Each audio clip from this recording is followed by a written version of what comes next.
Nityanandam.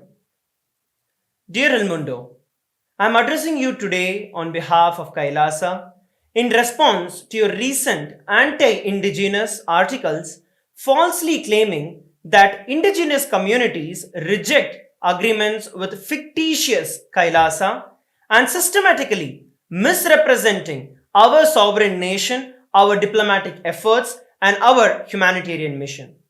Your anti-indigenous position disguised as defense. Before we address anything else, we must highlight here the most disturbing irony in your post. While claiming to defend the indigenous communities, you are actually arguing that the indigenous rights should be stripped away from the indigenous peoples of Bolivia.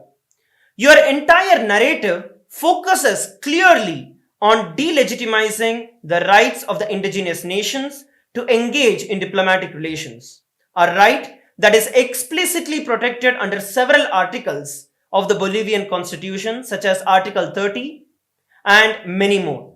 The Article 30 guarantees the indigenous peoples the right to self-determination and territoriality. And the Article 30 also ensures that the right to maintain their own institutions. It's profoundly hypocritical to see how you try to position yourself as a defender of indigenous rights while at the same time undermining the fundamental rights of the indigenous communities to enter into agreement with other international partners of their choosing. This anti-indigenous position is not just hypocritical but actively harmful to the very communities that you claim to defend and exploit in the name of the indigenous people defending them. And this is very evident by all the articles that you have made. Let us look at your systematic violation of the various journalistic ethics. Be clear, you have utterly and completely failed to meet any internationally recognized standards of ethical journalism. Whether it is truth and accuracy, you have deliberately omitted the crucial facts regarding KAILASA's legitimate diplomatic relations, our international standing, and the legal exoneration of the Supreme Pontiff of Hinduism in the courts of the United States. This selective reporting constitutes of misinformation by selective omission. Second, independence. Your reporting demonstrates clear bias against the indigenous Hindu communities and our right to self-determination, suggesting external influence and agenda in your editorial decisions. Third, fairness and impartiality. You have presented a severely distorted perspective, deliberately excluding KAILASA's position and the evidences that contradicts your narrative. 4. Humanity. You have been using dehumanizing language, referring to KAILASA as a fictitious nation. This demonstrates a concerning lack of respect for the dignity and the rights of the indigenous Hindu communities and the indigenous people who are there in Bolivia. It speaks volumes that your publication released these defamatory articles without contacting any of us for a comment or verification. As a prominent media outlet, surely El Mundo, you understand that you are responsible for journalism, and every responsible journalism requires to hear both the sides of a story. Your failure to seek our perspective before publishing these articles demonstrates what can only be interpreted as a deliberate intent to misrepresent KAILASA and to incite further persecution against our marginalized community. El Mundo, by publishing articles describing KAILASA as a fictitious nation, while simultaneously reporting on our very real diplomatic agreements, you are engaging in a glaring contradiction that reveals your true intent. You are undeniably responsible for furthering a one-sided disinformation campaign and inciting hate against our already marginalized and persecuted indigenous Hindu community. Now, let me address each and every one of your specific false allegations. Allegation number 1. You make a statement that KAILASA is a fictitious nation that is not recognized internationally. This allegation fundamentally misrepresents both the international law and KAILASA's sovereign status. Let me educate you, El Mundo, about the sovereignty, juridical statehood, and self-determination. First, let me ask you a simple question. Are Taiwan, Kosovo, or Palestine a state?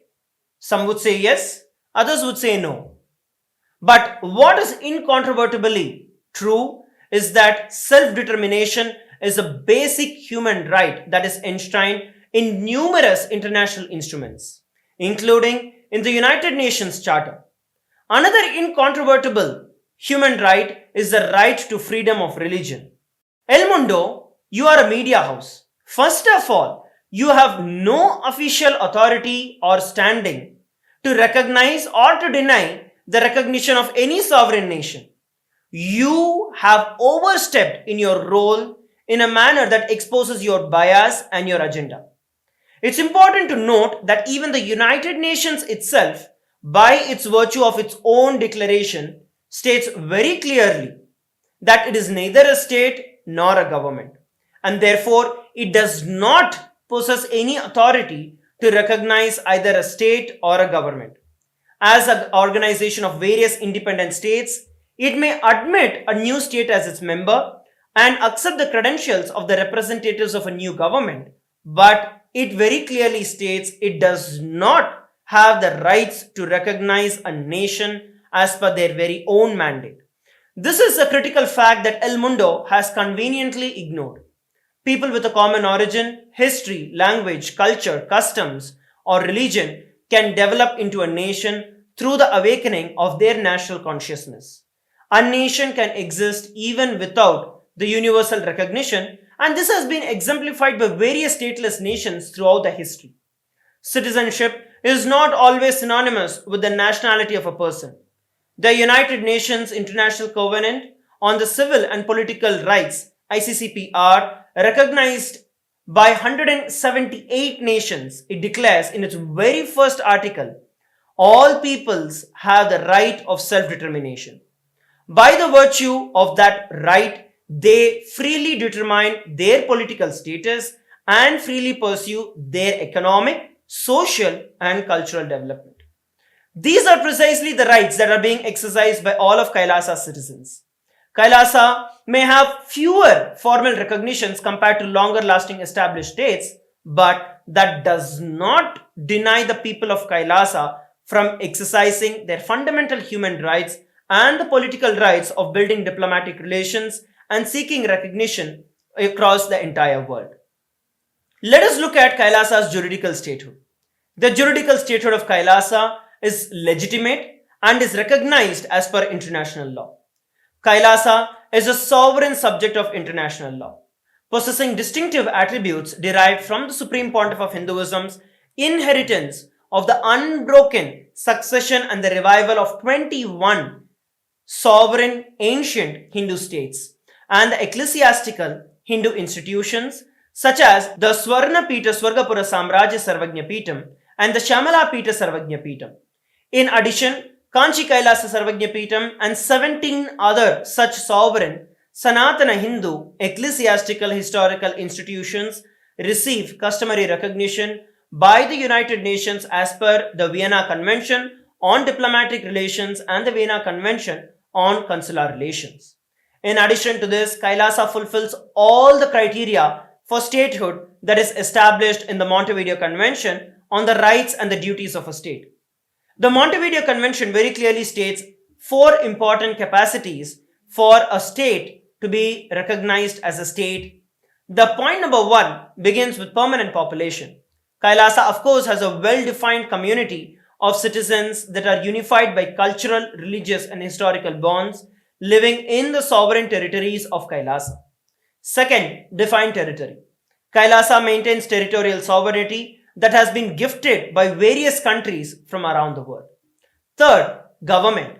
Kailasa has a very well established functional government with administrative capabilities. And fourth, capacity to enter into relations with other states. As evidenced by our diplomatic agreements with various indigenous nations, with various municipalities in Bolivia, in other countries around the world, Kailasa actively engages in international relations. The Montevideo Convention on the Rights and the Duties of the State establishes very clearly that the political existence of a state is independent of the recognition by other states. Please be very clear. The political existence of the state is independent of the recognition by other states. And this emphasizes the inherent rights of the states to self-governance, to the territorial integrity and political independence. Further to this, the doctrine of continuity applies to Kailasa. International law recognizes a state's legal personality by recognizing its identity. This perspective extends to periods of annexation or occupation, where the legal personality of a state is considered to persist, enabling its subsequent re-establishment. Historical examples dating back to the 18th century include cases like Portugal and Genoa and instances of state re-establishment after the Vienna Congress of 1815. Moreover, examples such as Poland, Ethiopia, Czechoslovakia, Albania and Austria during and after the World War II serve as other modern instances of the state re-establishment, offering additional evidences to recognize and preserve a state's legal personality over a long stretch of time. By the doctrine of continuity, the legal facts in the context of the history of the Hindu sovereign state of the Surangi kingdom, the supreme pontiff of Hinduism derives all the sovereign rights and the powers of the royal lineage as the sovereign from the inheritance and the continuation of the unbroken succession of the Surangi kingdom. The Surangi kingdom, through the unification of 20 other sovereign Hindu states and sovereign ecclesiastical historical entities, became part of the United States of Kailasa, which thus became a sovereign independent juridical state with the Supreme Pontiff of Hinduism as the sovereign. This forms the basis of how Kailasa has been established and the rights that are vested in Kailasa. Let us look at further details about the de jure and the de facto statehood that Kailasa enjoys. The three ancient sovereign states of Kailasa, namely the kingdom of Suryavamsa Surangi Samrajya Sarvagnya Peetam, the Swarnapita Swargapura Samrajya Sarvagnya Peetam, and the Shamalapita Sarvagnya Peetam, possessed all the characteristics of statehood at all times in the history. Although at various times, temporarily, their control of their territory was lost, this does not negate the existence of Kailasa as per the doctrine of continuity in the international customary law, which states very clearly that upheavals and revolutions within a country, changes in governmental forms, the extent of a country's territory, and the measures taken during a military occupation do not affect the existence of a state. As a juridical state, Kailasa possesses an international legal personality, which means that it can enter into treaties, join international organizations, and raise claims in all the international courts. Such ancient history illustrates that the constituent sovereign nations and the entities of the United States of Kailasa has well-known international legal personality at various given times, possessing both de jure and de facto statehood, and their revival as Kailasa continues to do so today. Your attempt to strip Kailasa of its rightful recognition demonstrates a very troubling disregard to the right of self-determination of the indigenous peoples, a right that is explicitly protected by the international law, including the United Nations Declaration of Rights of the Indigenous Peoples. Let us look at the second allegation that is placed by you. You say that Kailasa engaged in illegal land transaction for financial gain. This allegation fundamentally mischaracterizes the nature of our agreements. Kailasa did not seek to purchase or own any indigenous lands. These were lease agreements and were collaborative conservation partnerships that explicitly respect the indigenous ownership and their rights. The agreements include the support for environmental protection and sustainable management, preservation of indigenous knowledge systems, humanitarian aid and development assistance, cultural exchange and promotion of indigenous rights. These are not transactions but partnerships that benefit the indigenous communities while preserving their autonomy and their land rights. Our agreements with the indigenous nations include the explicit clause state quote unquote payment effectuated after ratification by the competent authorities. This ensures full compliance with the Bolivian law and to follow the laws of the state. These are conservation partnerships, not territorial claims, and these are endorsed by the indigenous leaders who retain their authority and sovereignty under the Bolivia's constitution. Moreover, these agreements do not threaten Bolivia's sovereignty in any way. We are deeply respectful of Bolivia's territorial integrity, and the Bolivian constitution itself guarantees the right to the self-determination and the autonomy of the indigenous people. Our partnerships are fully aligned with these constitutional principles.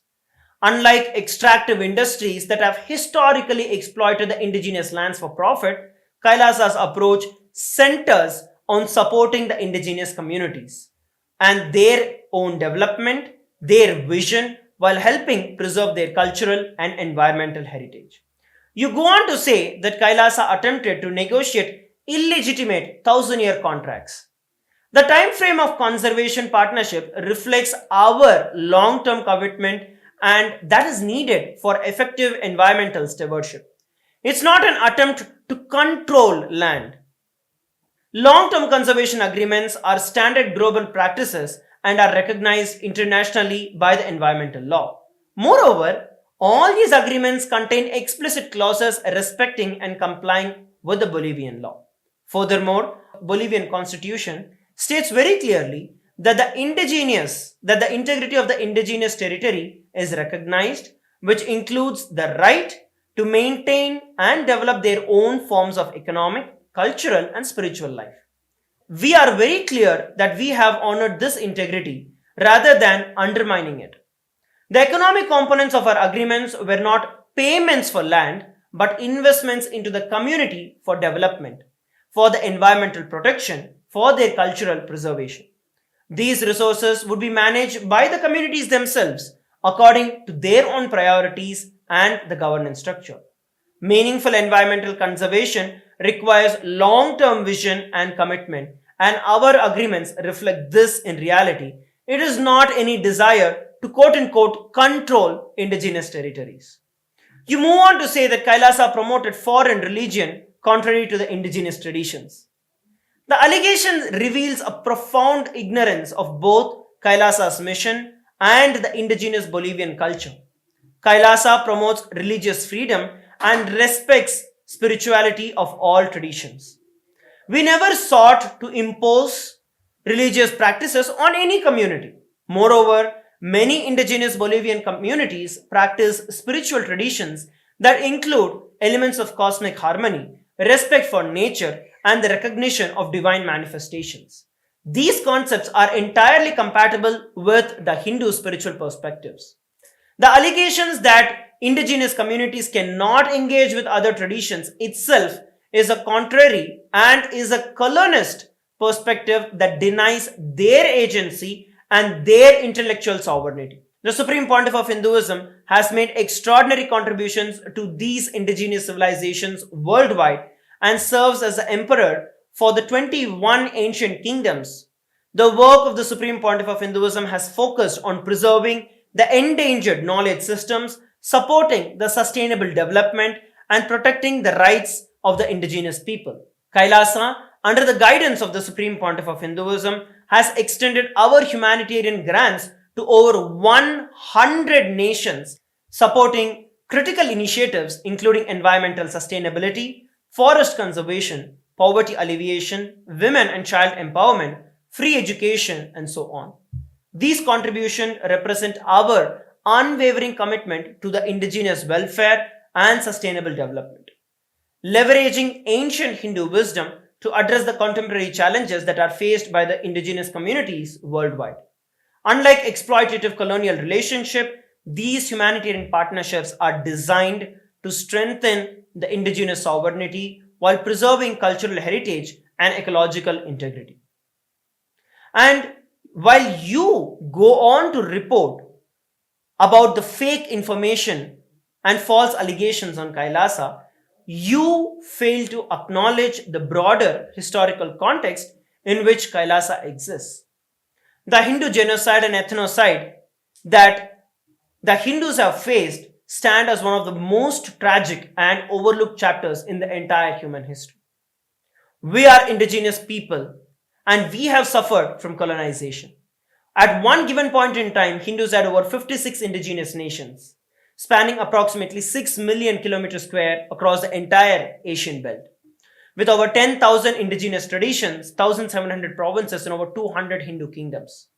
The dark chapter of several centuries includes massacre of over 500 million Hindus, slavery of 4 million Hindus, and artificially induced famines resulting in death of over 160 million Hindus, destruction of thousands of Hindu temples, over 1 million Hindu educational institutions, and over 80 million Hindu scriptures.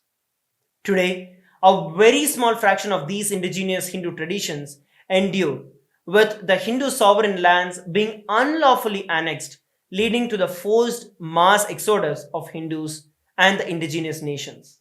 Kailasa represents the revival and the preservation of these indigenous traditions, cultures, and knowledge systems that the colonizers attempted to eradicate.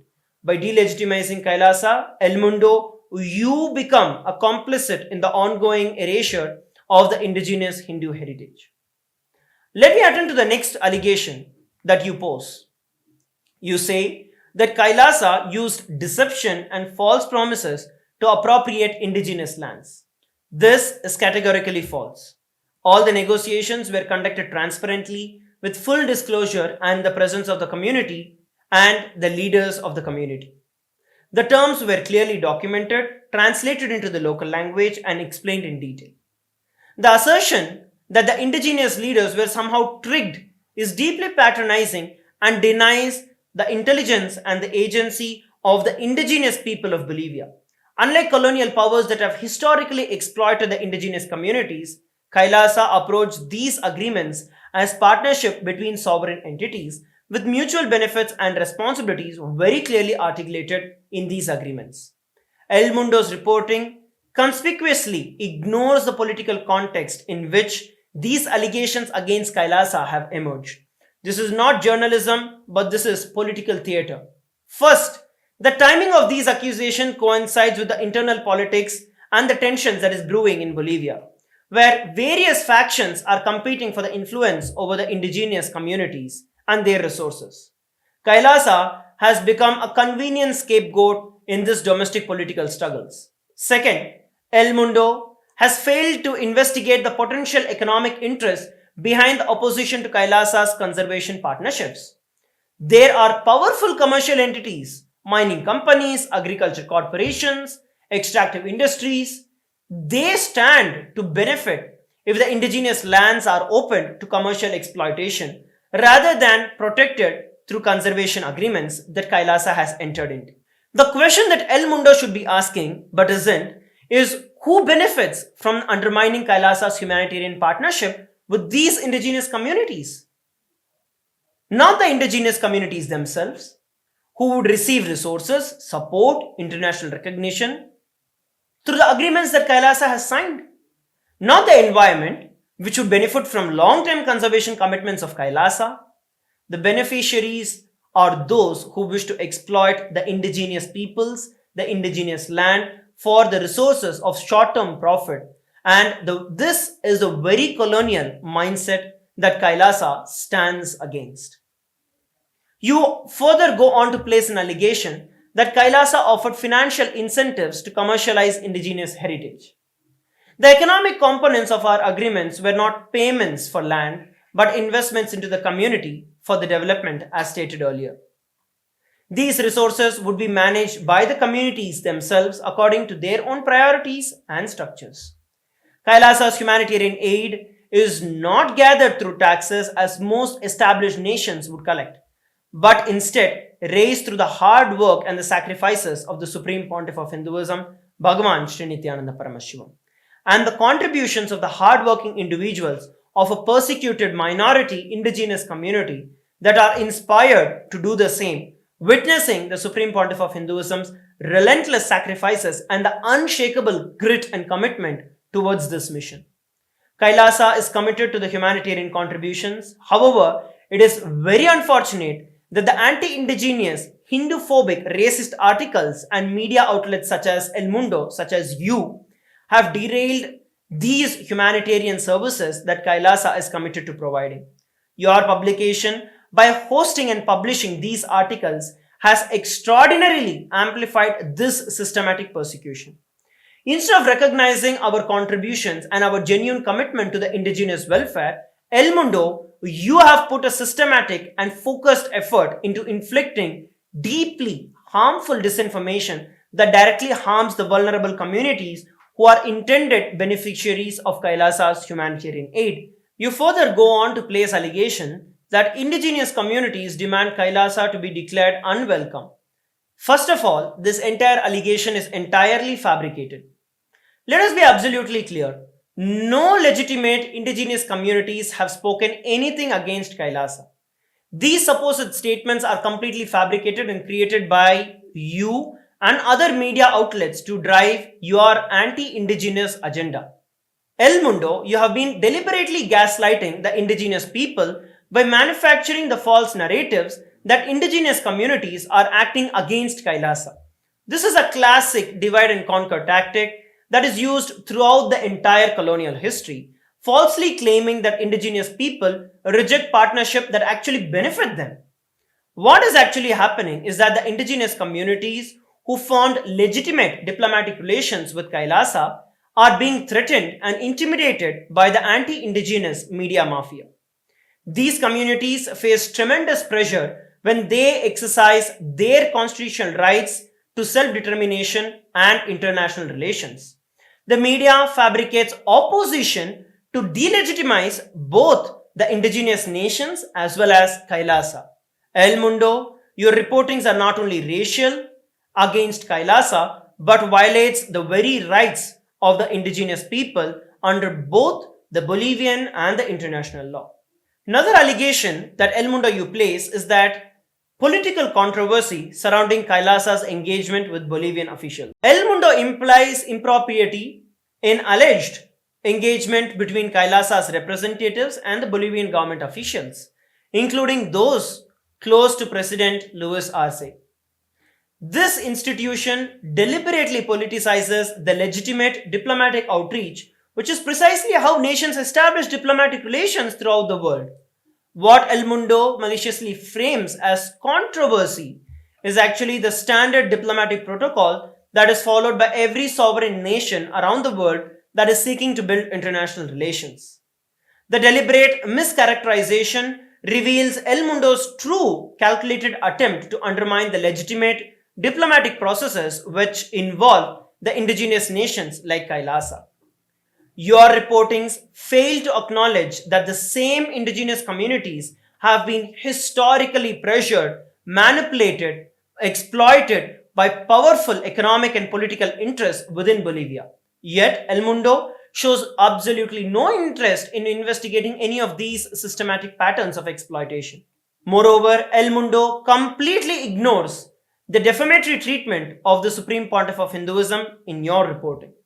In conclusion, we demand a sincere apology for the blatant inaccuracies that are represented in your articles and publication. A correction or clarification acknowledging the false information and providing the accurate details about Kailasa is imperative to rectify the harm that you have caused. More than 5 major corporate houses such as the Washington Post, MSN, The Week, Outlook Magazine, Dilamalar, and Sixth Italy have removed their Hindu-phobic and defamatory articles that carried similar disinformation against the Supreme Pontiff of Hinduism and Kailasa. We expect El Mundo to follow suit and rectify the harm that you have caused through your irresponsible reporting. Your role as a responsible media entity obliges you to act in the public interest and uphold journalistic integrity. We anticipate your prompt cooperation in setting the record straight and in doing so, ceasing the perpetual continuation of the harmful narratives that are being spread by you against the indigenous community. We are open for further discussion and to provide additional information to facilitate accurate reporting. The question now is whether El Mundo will choose the path of journalistic integrity or continue to participate in the systematic persecution of the indigenous communities and the indigenous Hindu communities. The world is watching, the history will judge, truth will prevail. Thank you for your immediate attention to the matter. We expect a resolute and corrective response. Thank you, Nityanandam.